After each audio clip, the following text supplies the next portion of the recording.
चालेल चालेल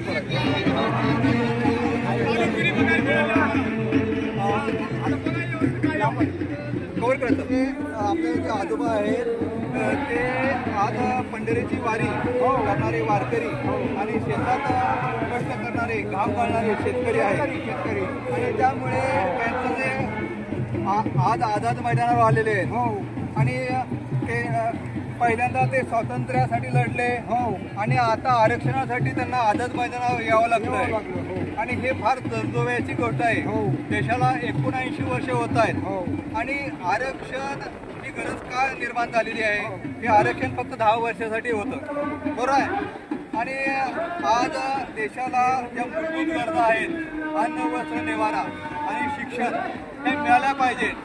आणि हा जो मराठा समाज आहे हा सीमेवर रक्त सांडणारा आहे आणि दुसऱ्या बाजूला शेतात घाम घालणारा आहे आणि त्या घाम घालणाऱ्या शेतकऱ्याला आत्महत्या करावी लागते आणि का तर एक वर्ष काढत नाही आणि शेतमालाला भाव मिळत नसल्यामुळे त्याला शिक्षण सुद्धा घेता येत नाही आणि नोकरी तर लांबची गोष्ट झाली तर शिक्षणच नाही तर नोकरी कुठून येणार। मग अशा परिस्थितीत हे आजोबा आपल्या नातवाच्या कमीत कमी आपलं जीवन तर हलंगीत गेलं पण कमीत कमी नातवाचं जर जीवन थोडं काय सुधारावं या इच्छेने आजोबाचा आपण बोला येतो। आपल्या वडिलाची पिढी रप्रतीमध्ये गेली, आपली आयुष्य पूर्ण रप्रती गेलं। आता नातूपंत जरी चांगलं होईल म्हणून माझी अपेक्षा म्हणजे काय आता कधी किती दुःख बघू पुढच्या पिढीला दुःख सहन करणं होणार नाही। आपण केलं हे मान्य झालं पण पुढच्या लेकराबाळाचं रक्षण होणार नाही म्हणून आता काय करावं म्हणून हे आता आमच्या दरांगेला पाठवला आम्ही पाठोबा देण्याकरता आम्ही परभणी जिल्ह्यामध्ये आलो। हे बघा जालना बीड परभणी 38 जिल्ह्यातून मराठे इथे येत आहेत। बाळासाहेब ठाकरे मुंबईपुरते होते, आनंद डेगे ठाण्यापुरते होते, शरद पवार बारामती, पण मनोज जरांगे पाटील आहेत ना ते 38 जिल्ह्यातून येतात मराठे आणि त्यांचे भांडवल एकच आहे। त्याचं फार मोठं भाषण नाही, हिंदी बोलता येत नाही आणि हा माणसा एकदम साधा माणूस आहे, फक्त त्याचं भांडवल एकच आहे प्रामाणिकपणा, कळलं का? आणि त्यामुळे अख्खा महाराष्ट्र मराठा समाज त्याच्याशी पाठीशी खंबीरपणे उभा आहे आणि आतापर्यंत मराठा समाजाचे 9 मुख्यमंत्री झाले, किती 9 45 वर्ष होऊन गेले पण हे शाह समाजाची निव्वळ दिशाभूल केली गेली, त्यांच्या पदरात काही पडलं नाही।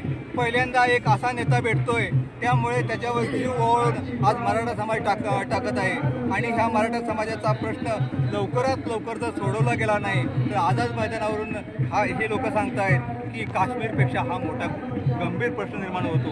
हा शेतकरी एक जवान आहे आणि एक सैनिक आहे आणि याबद्दल आपण आजोबा बोला। याबद्दल म्हणजे आपल्या मनाची अपेक्षा हे तर की आपलं एवढं काम झालं आणि होणार शक्य होणार म्हणजे होणार हे नक्की आमच्या मनाची खात्री आम्ही झाल्याशिवाय जाणार नाही हे आम्ही निश्चित ठरविलेलं आहे।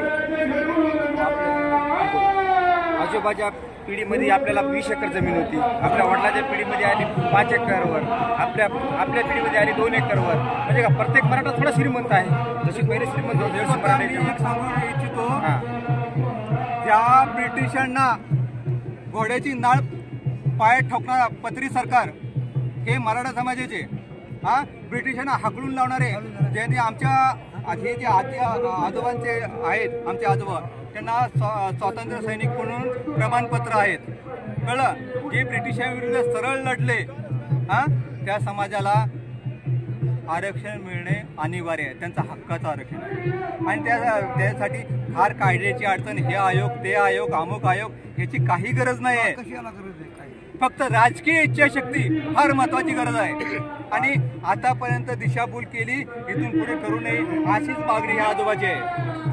आरक्षणाची शाळा भरली मुंबई नगरीत, आरक्षणाची शाळा भरली मुंबई नगरीत, जरांगे पाटील मास्तर होते शिकवाय शाळेत, जरांगे पाटील मास्तर होते शिकवाय शाळेत, आरक्षणाची शाळा भरली मुंबई नगरीत, आरक्षणाची शाळा भरली मुंबई नगरीत, जरांगे पाटील मास्तर होते शिकवाय शाळेत,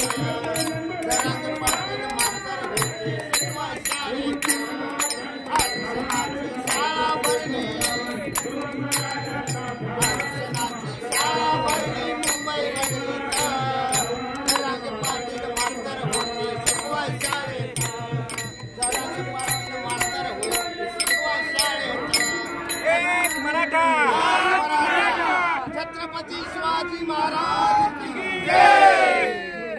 हरे हरे